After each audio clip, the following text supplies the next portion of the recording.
കക്ര ആലുങ്ങൽ മഹാദേവ ക്ഷേത്രത്തിൽ കഴിഞ്ഞ 9 ദിവസങ്ങളായി നടന്ന തിരുവാതിര മഹോത്സവം കൊടിയിറങ്ങി.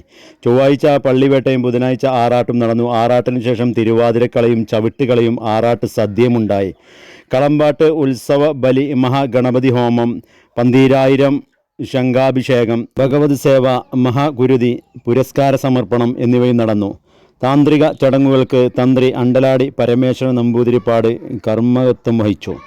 CP Shaiju, T Ajith Kumar, K Sadanandan, P Sukumaran, MT അമൽ, K നിതീഷ്, സുനിൽ വെള്ളില, Raju ചെരിപുറത്ത്, Subramanian PK, Prakash MP, K Dinesh, PP Padmanabhan, NT Raju, Biju പുത്തൻവീട്ടിൽ, PK മണി, K വിനോദ്, PK സുരേഷ് തുടങ്ങിയ ഒരുപാട് ആളുകൾ പങ്കെടുത്തു. അതിനുള്ള പരിപാടിക്ക് നേതൃത്വം നൽകി. നമുക്കതിൻ്റെ ചെറിയൊരു വീഡിയോ ചടങ്ങും അതുപോലെ തന്നെ തിരുവാതിര കളിയുമായിട്ട് ഒരു ചെറിയ വിവരം, 2-3 കളികളുണ്ട്. അപ്പോൾ അതിനനുസരിച്ച് ഘട്ടം ഘട്ടമായി നമുക്ക് ഉൾക്കൊള്ളിക്കാം.